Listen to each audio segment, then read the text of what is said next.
Aye, so you read the video title, so you know what this is going to be about. I put a couple disclaimers first.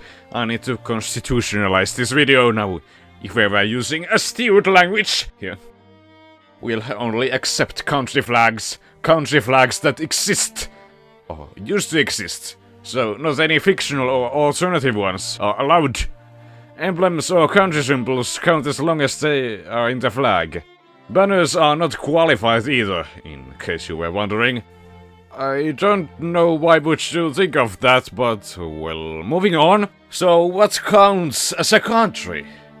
Well, there are many ways to, well, sort out a country, but I'd identified the following qualities for, well, administrative pieces of land to make them countries. Sovereignty. Also land. Except if you live in the sea, I don't know. Okay, the end. Moving on.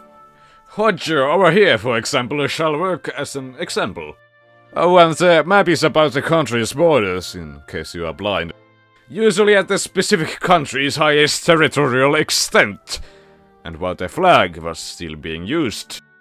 This box at the right has some useful simplified info about the country we are handling here. From top to bottom, it includes info such as the name of the country, main culture, state religion/majority religion, and the time the nation managed to live on before its culture, administration, and/or way of life were completely shattered by some other country that just happened to have a bigger military. Also, here's the drivers, I mean flag, yes, the flag of the country we are going over here. Okay, that's great and all, but do we know that these flags were, like you know, actually used? Ah, well, there's a slight chance that they were not. The further we go from the modern day, the more mysterious things become, and speculation steps in. Especially if the flags were more than 500 years old. That's simply because flag colors don't tend to last that long. So do take some of the older flags with a grain of salt, okay? Oh yes, and I think it should be obvious, but these here flags are in order according to, well, to how good I find them in being, well, you know, flags. Well, what makes a good flag? The basic principles of flag design are: 1. Keep it simple. 2. Use meaningful symbolism. 3. Use 2 to 3 basic colors. 4. No letters or seals. 5. Be distinctive. Or related. Okay, well that's more of a modern interpretation. If we go deeper into what beauty actually is, we come with something like this. The object needs the following. 1. Some level of complexity and sophistication. 2. So long as it is balanced in a certain type of symmetry. Alright. I guess if we kind of connect or mix up these two sets of rules, we get some form of a perfect flag. Sounds about logical. No? I think it does. That'll make somewhat of a perfect flag, I'd say. Okay, enough rambling, onwards we go! Number 25 is going to go to 19th century Taiwan. This is a tiger on a plain blue field with some rather azure clouds below it. And it also shoots fire from its tail, I guess. Well, the flag did not last more than 5 months, because the Japs came and replaced it with their own. Should have made the tiger a bit less cute and more threatening, and maybe the Japs would have fled in fear. Well, the only thing that we got from that short-lived Asian republic was some rare stamps. Hooray! Number 24 is going to go deep into the Urals to meet our Uralic brethren in Perm. Yes, that very much is a white bear that seems to be oddly happy, and is carrying some orthodox literature. Okay. Hey, it may not just be some irrational humor, I have a theory for this! You know the people at Perm used to practice the faith of Suomenusko, right? And a huge part of it was the worship of bears that were the messengers of God. But then they got converted to Christianity by the Russians, right? So I think that the bear here is a messenger from God that brings the message of Orthodox Christianity from the heavens. I mean, come on now, this design is flipping genius! Wait, I wonder where else I've seen a bear spreading Christian values. Both Lanivia, number 3, is going to go to Nizhny Novgorod. Oh, the beautiful Russian city that rivaled even Moscow during the Middle Ages. With its position as the strongest fortress in Russia and as a major center of trade and culture. And they even spread their liveliness to their flag. It is a simplistic, but still rather elegant design of a red deer on a blank background. Meh, it's alright, pretty great. Moving on. Going a bit southwards and we face number 22, which is definitely no guy. Literally. This place was so no guy that these folks there did much of harvesting. Harvesting of the steppe, which is another name for capturing 3 million slaves from Russia and Lithuania and burning down their villages. A bit harsh, maybe. Perhaps they were in fact secretly gay! Sounds a bit Mongolish, no?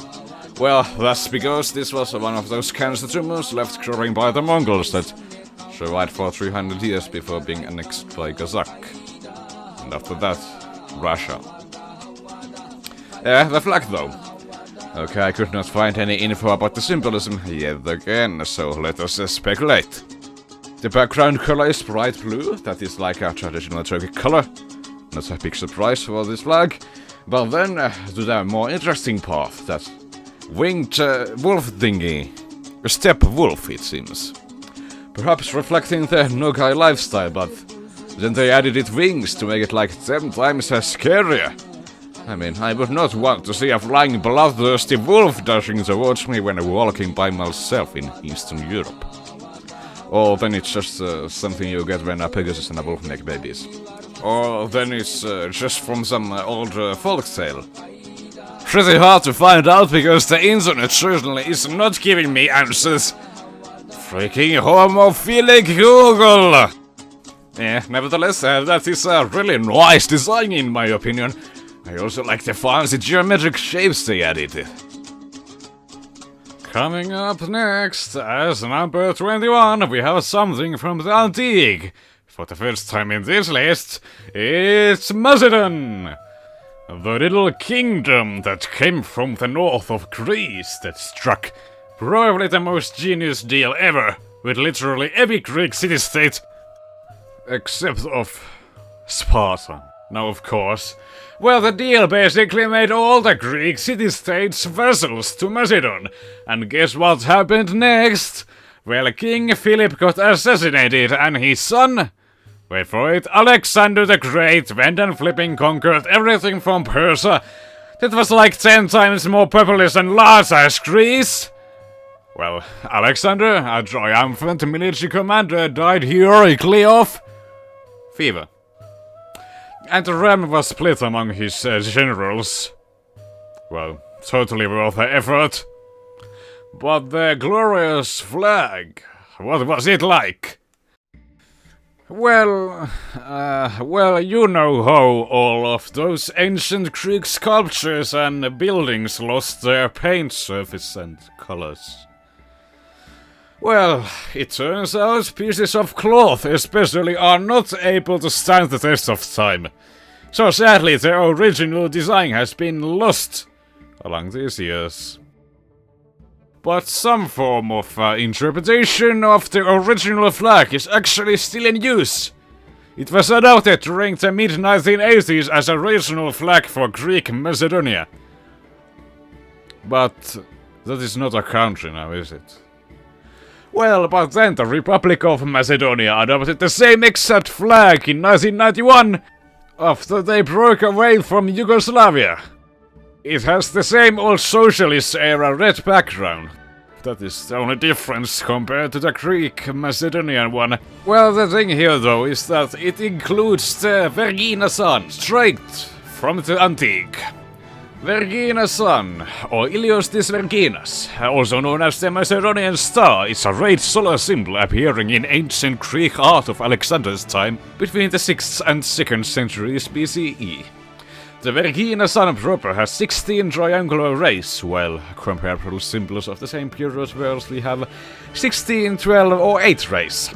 These artworks were sculptured or carved or whatnot, so the sun survived the test of time due to being 3D.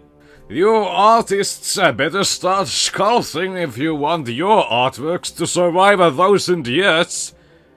I wonder if internet will still be around 2,000 years later. Would really suck if people 1,000 years from now could not watch my freaking mess. The symbol, the Vergina sun, represents the sun god Helios, which was taken as the patron deity of the Archaea dynasty. That's the dynasty Alexander came from. On top of representing Macedon, on top of being a dynastic symbol, it also represents all of the Hellenic civilizations more generally. So perhaps due to those ancient 3D sculptures, we now have a really cool flag over here. Or at least had. The Greeks did not like how the Macedonians adopted the same exact flag compared to their province of Greek Macedonia. So the Greeks got so triggered that they started shouting and screaming and showing those strange Greek hand gestures, and Macedonia had to change their flag. And by Poseidon and Zeus does this modern flag suck hard! It looks like some bad mixture between the Imperial Japanese banner and some big red pop drink logo. Awful, get out of my face! Though, I've seen way worse flags than this though. Thumbs up for 25 of the worst flags! Number 20 is going to go to... Oh. Here comes Mongolia and Genghis Khan's giant cock! Wait. No, this is modern Mongolia. They only have a picture of a serial rapist on their walls on every freaking building. It's like having a huge Hitler poster on every public place and having it be socially acceptable. Here, the flag. It's a tricolor with red, blue and another red stripe. And there's this Sayompa symbol on the left, in yellow. More on that a couple seconds later. The central blue band is described as the eternal blue sky, while the side red bands represent the ability of Mongolia to thrive in her harsh environment. To the Sayompa symbol then. Finally, took a really long time. It has 10 symbols in a columnar arrangement of abstract and geometric symbols and patterns. They are fire, sun, moon, 2 triangles, 2 horizontal rectangles, yin and yang, and 2 vertical rectangles. And all of this stuff symbolizes... Fire is a general symbol of eternal growth, wealth and success. The 3 tongues of the flame represent the past, present and future. The sun and moon symbolize that the Mongolian nation will exist for eternity as the eternal blue sky. Mongolian symbol of sun, moon and fire are derived from their jungle. That was like a prehistoric huge steppe nomad tribe that had complex ties with the Chins, starting from the 1st century BCE. The 2 triangles allude to the point of an arrow or a spear. They point downwards to announce the defeat of inferior and exterior enemies. Oh, that's really harsh. The 2 horizontal rectangles give some much needed stability to the round shape. The rectangular shape represents the honesty and justice of the people of Mongolia, whenever they stand at the top or at the bottom of society. The 2 vertical rectangles can be interpreted as the walls of a fort. They represent unity and strength, also relating to a Mongolian proverb. The friendship of 2 is stronger than stone walls. The yin and yang symbol illustrates the mutual complement of a man and a woman. Yeah, take that, feminists! The Mongols know! During the socialist times, it was alternatively interpreted as two fish, symbolizing vigilance. Because fishes don't close their eyes apparently. Oh, that's creepy. Number 19 is going to go to someplace closer to the center of the universe apparently, Europe. And it's Albania. The original flag design was adopted on freaking 1443. I mean, that's pretty old. After finally getting their independence from the Turks after a long period of Islamization and culture conversion, in 1912 they adopted this flag, which is honestly pretty damn ugly. The modern look was likely adopted on 1934. Then they got overrun by Italy without a fight. Because King George would rather smoke than govern his country, apparently. I would honestly put the fascist Albanian flag over the modern one, but fascist Albania wasn't exactly an independent state. To the actual flag then. The flag has a red field with a silhouetted black double-headed eagle in the center.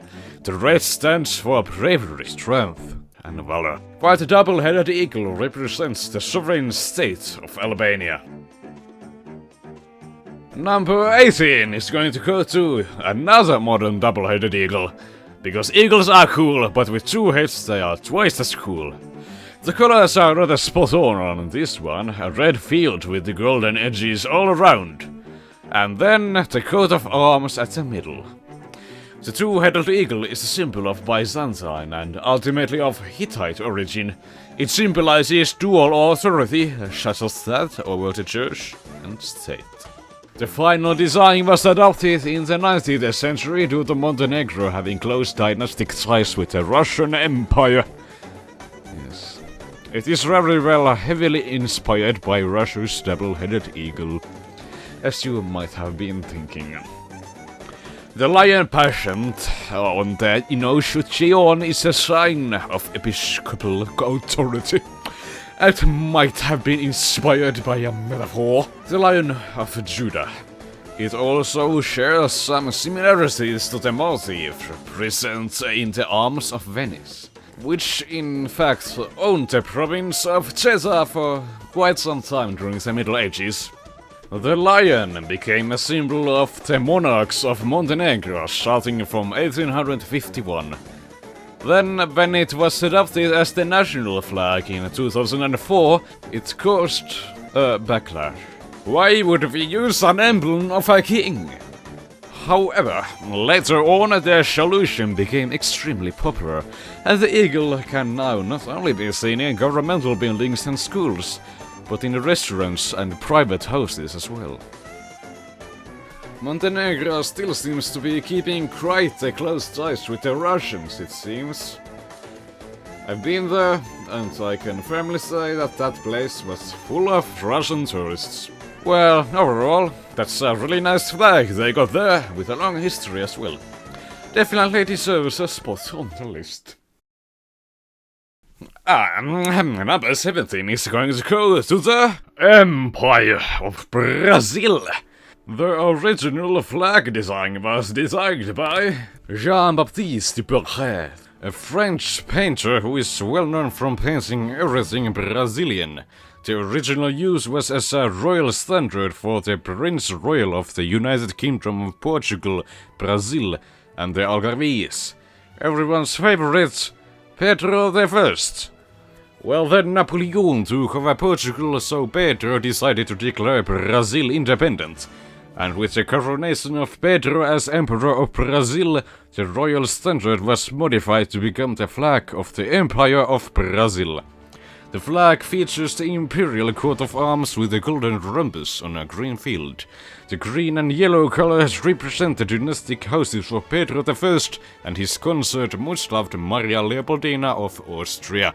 On 18th of September 1822, 11 days after proclaiming Brazil's independence, Royal Prince Dom Pedro signed a decree instituting these arms as stating, henceforth, the arms of this Empire of Brazil will be on a green field, a gold armillary spear superimposed on a cross of the Order of Christ. The spear encircled by 19 silver stars on a blue circle and an imperial crown with diamonds set atop the shield, the side of which will be embraced by 2 plants of coffee and tobacco, as emblems of the Empire's riches in their proper colors and tied at the bottom with the national bovknot.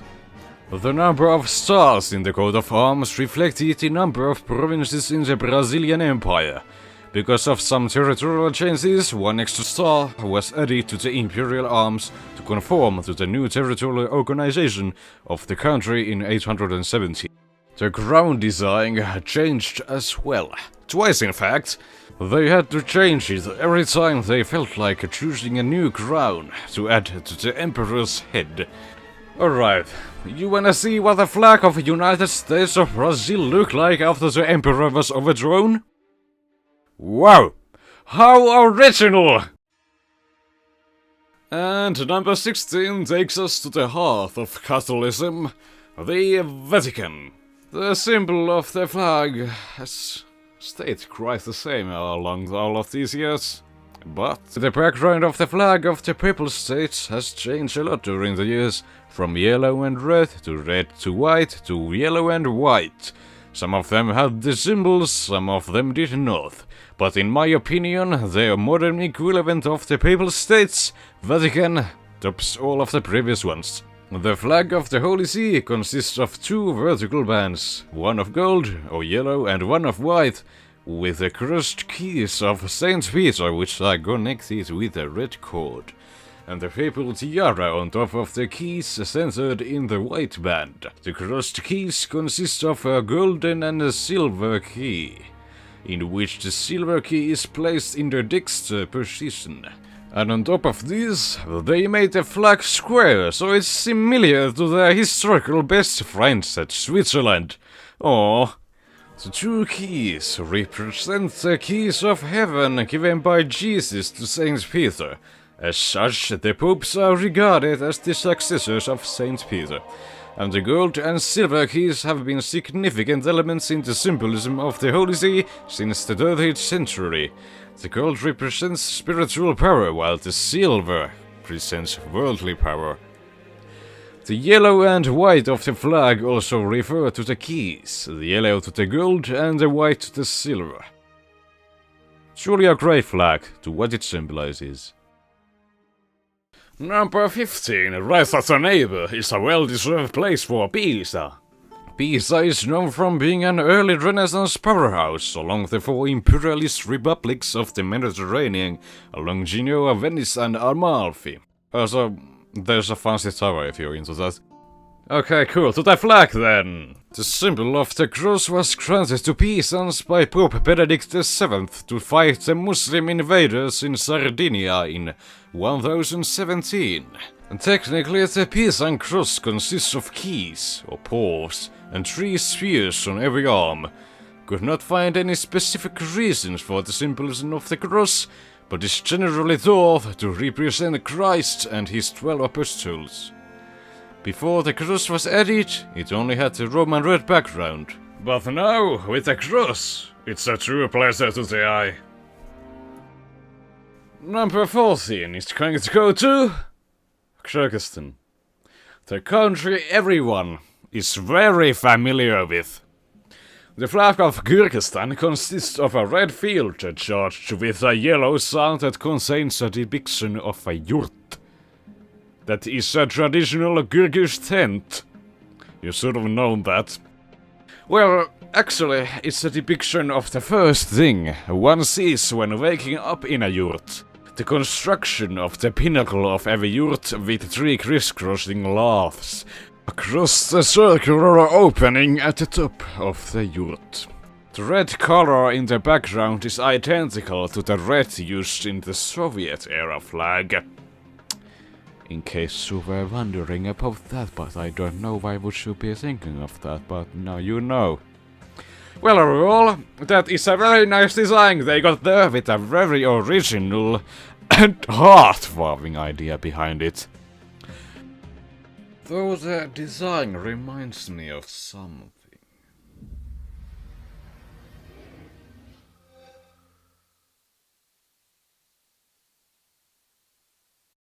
And number of bad luck, 13, takes us back in time to the era of the Tongo dynasty. That little country named Taungu that somehow managed to unify half of Indochina in 200 years. Huh, you might wanna study Southeast Asian history. It's hella interesting. These guys even had a war that lasted for 40 years straight. Yeah, take that, Europe and 30 years war! To the flag. The flag consists of a white background with a charming, beautiful green peafowl called udon. It is one of the national animals of Burma and acts it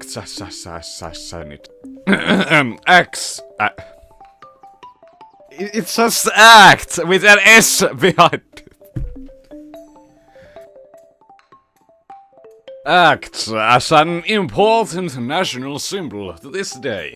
On top of being used in flags, even under British rule, the dancing peacock could also be found on Burmese banknotes from 1948 till 1966. Though the military junta which took over Burma after 1988 sadly seems not to be too fond of it, and discarded it in favor of the Chincha, a lion pagoda guardian. Though in my opinion the udon is just way better. The color scheme, the usage of a local beautiful bird, and the fact that it is an important national symbol definitely grants the flag of Taungu a place on the list.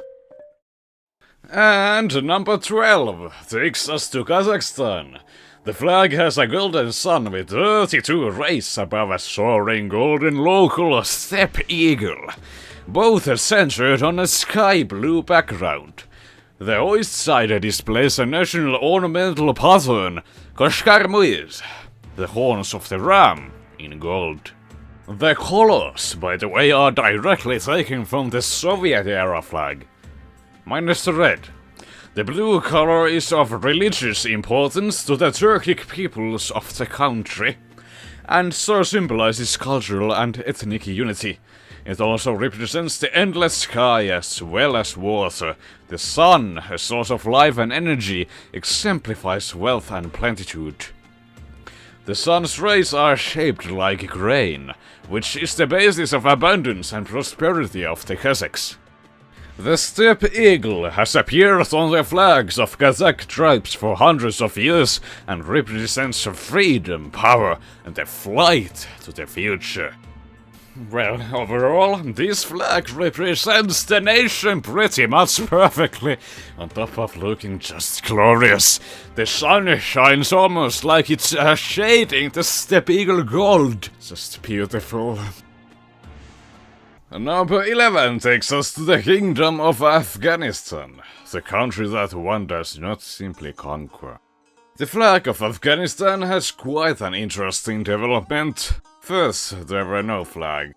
Then Abdul Rahman Khan added this flag that was just legit black, with nothing on it. Then his son, Habibullah Khan, added a fancy seal to it. Then his son, Amnullah, modified the bit and added an Ottoman-style octagram. Then he changed his mind after declaring Afghanistan a kingdom in 1926. That's a bit of a late date to proclaim a kingdom, but whatever. Well, anyways, the flag was changed to a beautiful artwork. Beautiful. The emblem represents a mosque, with a mihrab and a mimbar within it. Attached to the mosque, we have two flags which stand for the country. Then below of it, we have some kind of laurel, it seems. I don't really know. But something I do know is that they changed it to a bunch of wheat in the newer ones. Alright, that's a great flag you got there. Alrighty, here comes top 10, starting from the Manchu dynasty of China, Qing. Though the Manchus had pretty much just walked through the gates of the Great Wall of China, yes, that was a really useful wall. In 1644, an actual flag was first adopted only in just 1862. So as I said, before 1862, the Qing dynasty did not even have a flag. So in 1856, the Brits were like, "Chap, we're having a bit of an aggro over here. We are waging war against your armies, but can't bloody differentiate civilian flags from the government flags. Chivvy along there now, Ching Changs."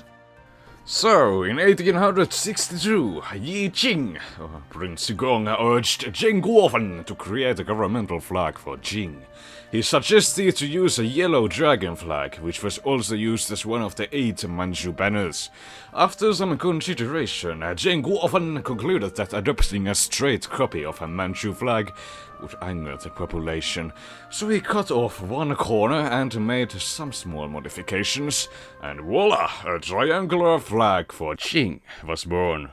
Alright, time for me to explain what all of this junk in this flag really symbolizes. Throughout the history of China's dynasties, yellow was always considered the royal color of the Chinese emperors. I mean, even the first legendary emperor of China was known as the Yellow Emperor, Wang Di. Members of the imperial family of China at the time were the only ones that were allowed to wear yellow and display it in buildings. On top of this, the emperor used the Chinese dragon as a symbol of his imperial power and strength. In Chinese culture, a flaming pearl is a symbol of wealth, good luck and prosperity. It is shown on top of the dragon's head. The base design was largely based on the plain yellow banner of the legendary 8 Manchu banners. But then, the Brits started complaining again in 1881. "Bloody jolly op, you crusty dragons, stop diddling us around. Your flag is still a bloody duff dog's dinner. The triangle there is a naval flag, not a state flag. Gen up Ching Chings." And so the flag was made rectangular. And after all of that, the Qing had pretty much an orgasmic flag. Extra points for using my favorite color as the base. And naturally number 9 goes to the German Reich, because of course it goes. After the NSDAP appears its power on 30th of January 1933, after democratic elections, may I remind you, the Weimar flag was quickly scrubbed and replaced with the good old flag of the German Empire. 1 year after President Paul von Hindenburg died, Hitler made the German Empire flag kind of a secondary flag. And then we got this familiar flag. The reason? Well, it all started in New York, above all places, in 26th of July 1935. Demonstrators boarded an ocean liner known as SS Bremen and tore the swastika flag off the checkstove and threw it into the Hudson River. Germany's ambassador naturally protested, but US officials responded that the German national flag had not been harmed, only a political party symbol. A new flag law was announced at the annual party rally in Nuremberg, where Hermann Göring claimed that the old black, white, red flag, while honored, was the symbol of a bygone era and under threat of being used by reactionaries. The original National Socialist design, though, was created in the mid-1920s. A flag with a red background, a white disc, and a black swastika. So it's the exact color scheme compared to the flag of the German Empire, in case you haven't noticed already. If you read the Mein Kampf, that's also an interesting book by the way, Hitler explains the process by which the National Socialist flag was designed. it was necessary to use the same colors as Imperial Germany, because in Hitler's opinion they were... what? Revered colors expressive of our homage to the glorious past and which once brought so much honor to the German nation. The most important requirement was that the new flag should prove effective as a large poster, because in hundreds of thousands of cases, a really striking emblem may be the first cause of awakening interest in a movement. I'd say that it does that pretty damn well. Do you happen to know any more recognizable flags than the Nazi flag? That is truly something that sticks to the eye, I'd say. National Socialist propaganda clarified the symbolism of the flag. The red color stood for the social, white for the movement's national thinking, and the swastika for the victory of the Aryan peoples over the Jewry. Several designs by a number of different authors were considered, but the one adopted in the end was Hitler's personal design. Albert Speer said it in his memoirs that, quote, in only 2 other designs did he execute the same care as he did his Obersatzwarehouse, that of the Reichskriegsflagge and his own standard of Chief of State. At the end of World War II, the first law enacted by the Allied Control Council was to abolish all Nazi symbols and repeal all relevant laws. Since then, the possession of swastika flags is forbidden in several countries, with the importation or display of them forbidden particularly in Germany. Though I honestly don't know how attempting to forget history by banning swastikas in media or games is going to help anyone. I'm not going to argue whether this flag has had a negative or a positive impact on humanity, but you gotta accept. That was one damn fine design. Also, it's edgy as fuck! Continuing with the certainly not controversial theme, we have the People's Democratic Republic of North Korea triumphantly taking number 8. According to Article 170 of Chapter 7 of the Socialist Constitution of the Democratic People's Republic of Korea, the national flag of the Democratic People's Republic of Korea consists of a central red panel, bordered both above and below by a narrow white stripe and a broad blue stripe. The central red panel bears a 5-pointed red star within a white circle near the oist. The North Korean flag's prominent red star is a universal symbol of socialism and communism. Although since the flag's adoption, the application of the Marxist-Leninist natured philosophy of Juche has replaced the communist authority as the state's guiding ideology. The red stripe expresses revolutionary traditions. The 2 blue stripes stand for serenity, peace, and friendship. The white stripes symbolizes purity. Though Kim Il-sung, may peace be upon him, stated the meaning of the flag to be a bit different. The red color of the flag symbolizes the anti-Japanese fervor, the red bloodshed by the Korean patriots, and the invincible might of our people, firmly united to support the Republic. The white color symbolizes the one bloodline, one land, one language, one culture of our mono-ethnic country, which lived in purity, and blue stands for the gallant visage of our people, symbolizing the spirit of the Korean people fighting for world peace and progress. While we are going over North Korea, I'd like to complain about the Western propaganda that seems to portray this developing country as some form of a spawn of devil. The thing here is that it's not that different compared to any other developing Asian country. The main difference here might be the fact that they have a different ideology compared to the mainstream capitalist one. I personally don't find anything wrong with protecting oneself either. Developing a nuclear program is pretty much like the only thing stopping USA from nuking them to thin air. It works as a defense, not as an offense.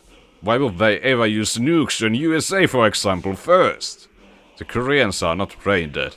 They are actual thinking people. Nuking someone first would be a suicide. So their foreign policy is a complete mess, and the government might use some improvement.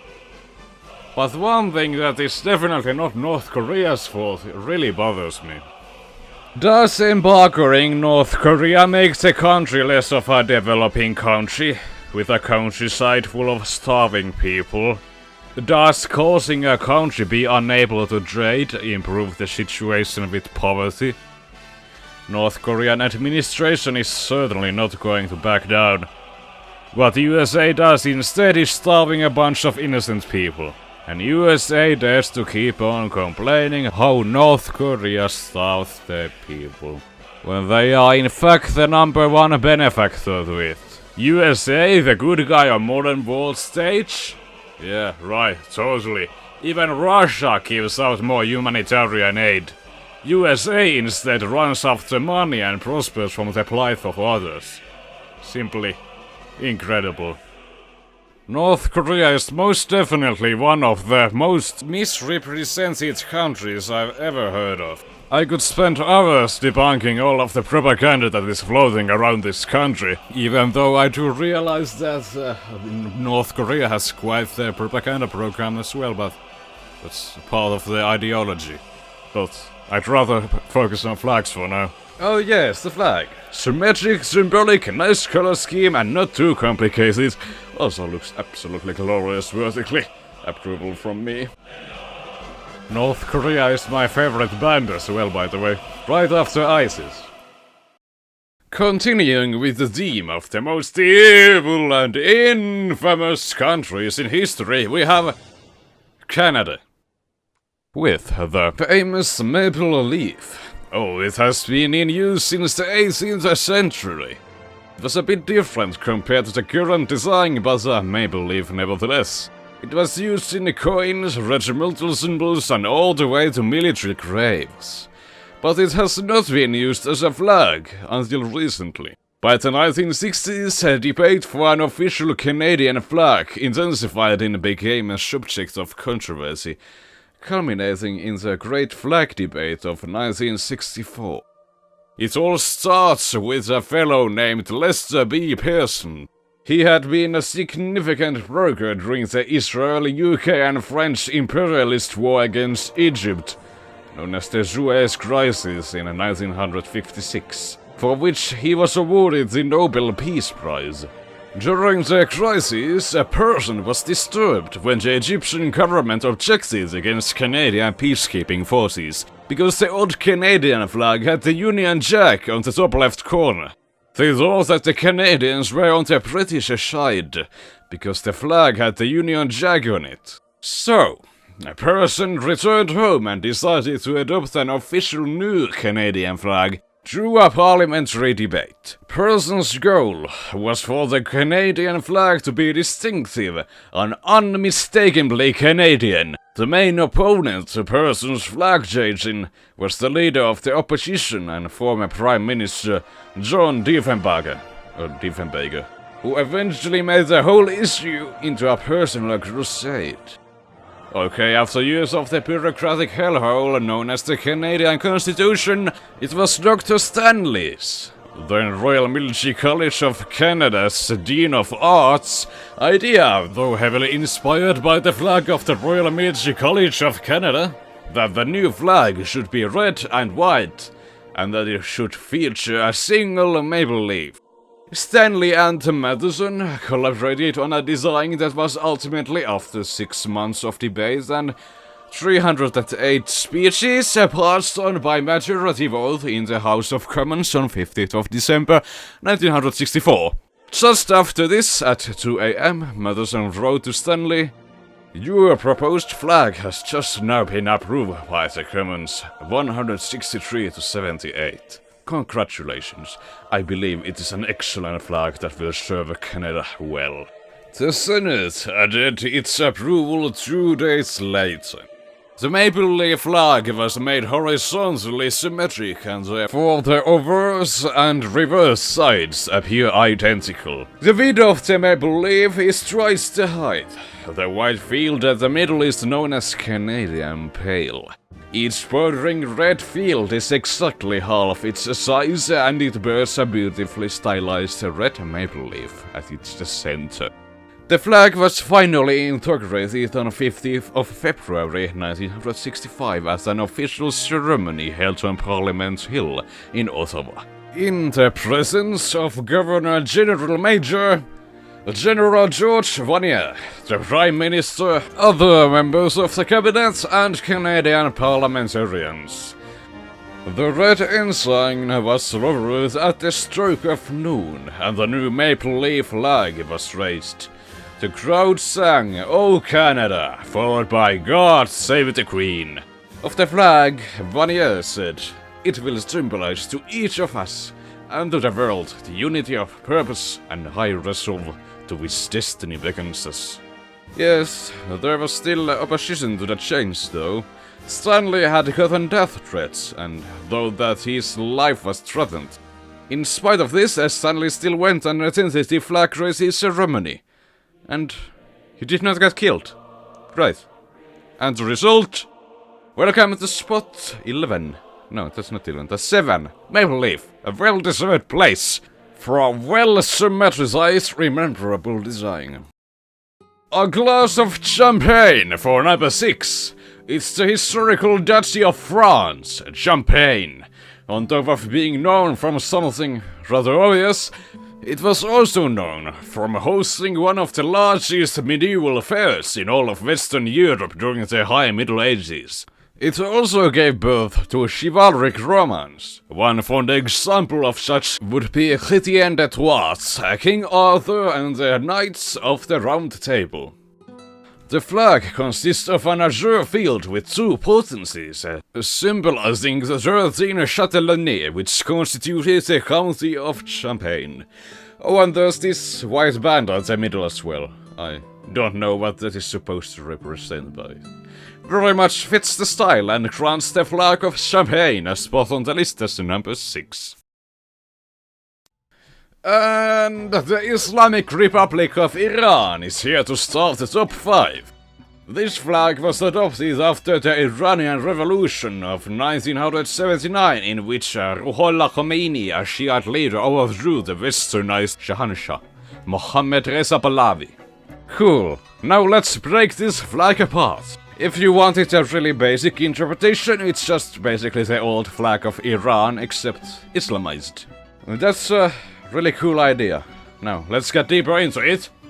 Its field is a tricolor comprising horizontal bands of green, white and red with a David emblem at the middle.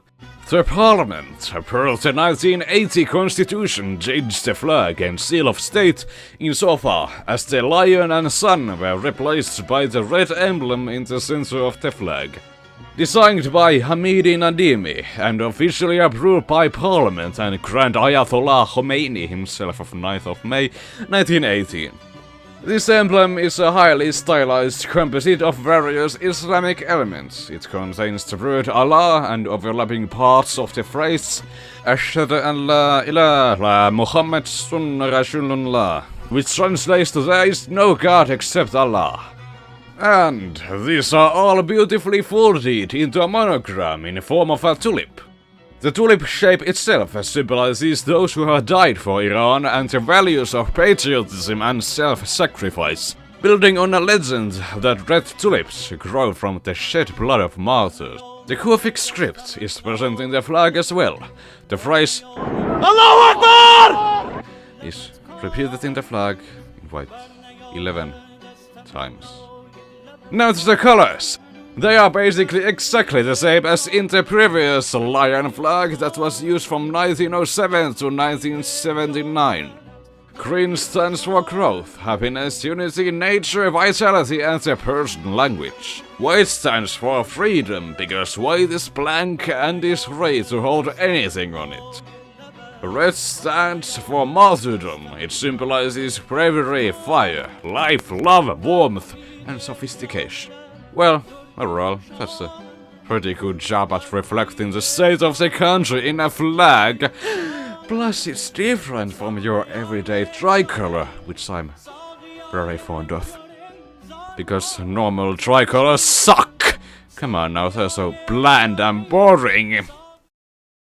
And a bit westwards, and we have number 4. Turkey! The country that came up with a modern symbol of Sunni Islam. Yeah, kind of a big deal.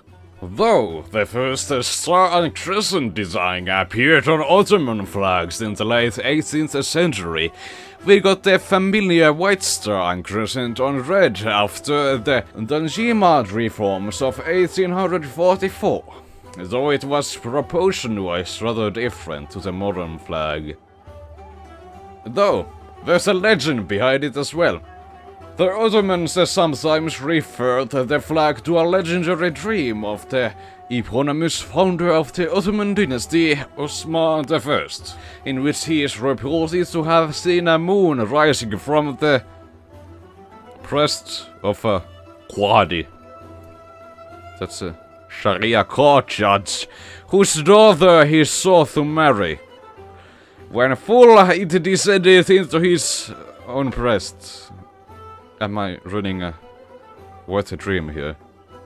Then from his loins there sprang a tree, which as it grew came to cover the whole world with the shadow of its green and beautiful branches. Beneath it, Osman saw the world spread out before him, surmounted by the crescent.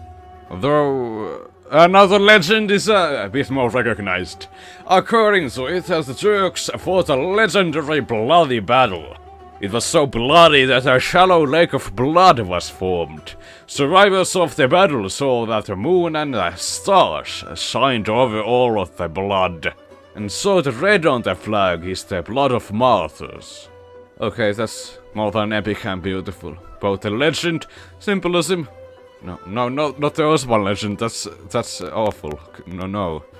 Colors and proportions are spot on as well. Truly a recognizable flag. And 105 countries in history seem to agree with me that is a perfect design. Number 3 takes us all the way back to East Asia, to the Edo period of Japan, to the Oda clan. The most famous figure to come out of this clan is, hands down, Oda Nobunaga.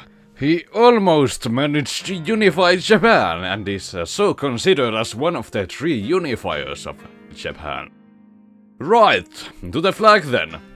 The mon, or emblem of the flag, is a beautiful black moko with 5 petals.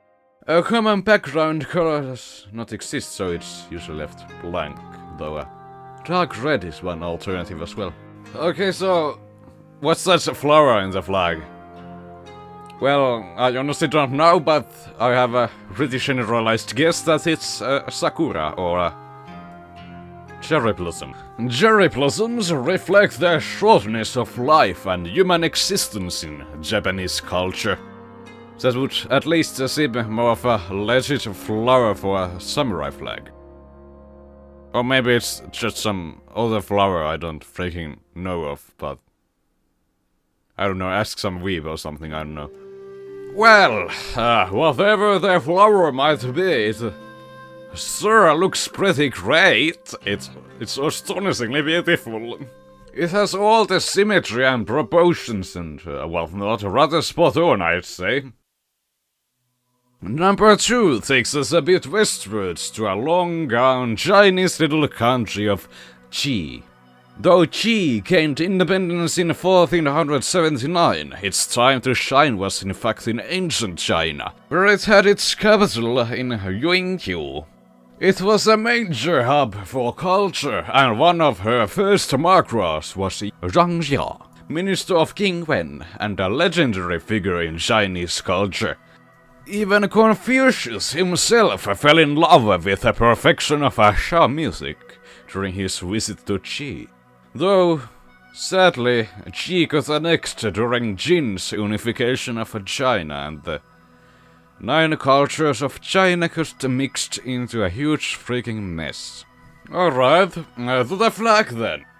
It contains a dark yellow field with 4 traditional Jihan patterns at its corners. Directly at the middle we have a fairly sizable Jihan symbol, which is in fact the letter that reads Ji. Well, the special thing about this is though how it also looks like a little Jihan dude. Come on now, we need more people in our flags. Flags reflect people. Why don't we have more people in flags? That should be obvious. Meh, overall, that's pretty much a perfect design. Reflects the people. Literally, has its colors right. Can't think of any way to improve it, to be honest. Oh, now would you look at that. Number 1 goes to Hong Kong. Britain's last Asian colony that got peacefully handed to China in 1997.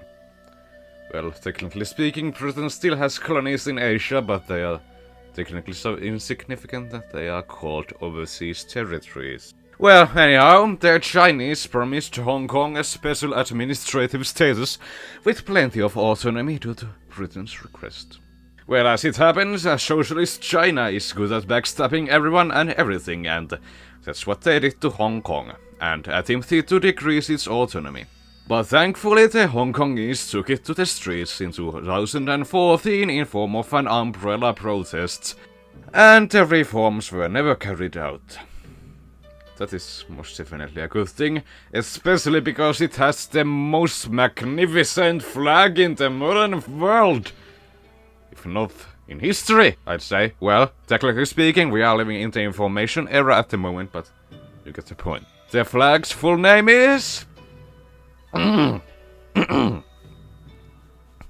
Regional Flag of the Hong Kong Special Administrative Region of the People's Republic of China. Definitely not a mouthful. The design was adopted on 4th of April 1990 as a third session of the 7th National People's Congress. The existence of the flag is one of Hong Kong's basic laws. The first time the flag was officially hoisted, though, was in that handover ceremony on the 1st of July 1997. It features a white, stylized 5-petal Hong Kong orchid tree flower in the center of a red field. The flower is actually bright pinkish purple, but it looks better in white compared to the background color, which is the exact same hue compared to the People's Republic of China. The design of the flag comes with cultural, political and regional meanings.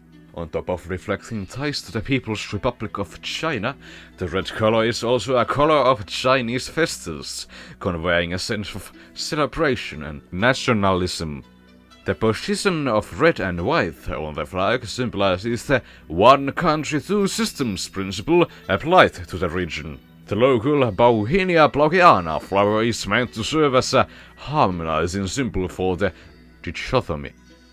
The 5 stars of the Chinese national flag representing the Communist Party and Mao Zedong's 4 classes: proletarian workers, agricultural peasants, bourgeoisie and capitalists are replicated on the petals of the flower. Before the adoption of the flag, a chairman of the drafting committee of the Basic Law explained the significance of the flag's design to the National People's Congress. Quote, "The regional flag carries a design of 5 Bohemia petals, each with a star in the middle on a red background. The red flag represents the motherland and the Bohemia represents Hong Kong. The design implies that Hong Kong is an inalienable part of China, and prospers in the embrace of the motherland. The 5 stars on the flag symbolize the fact that all Hong Kong compatriots love their motherland, while the red and white colors embody the principle of one country, two systems." Well, now it was pretty difficult to choose my favorite from all of these. I'd say that these are most likely all quite equal to each other, but at the end I'd say that Hong Kong beats them all. By just a really small margin, though. I also had plenty of flags that did not make it to the list, but were really good flags nevertheless. I kinda feel bad for them, so I guess I'll show them so you know when there's 30 seconds left.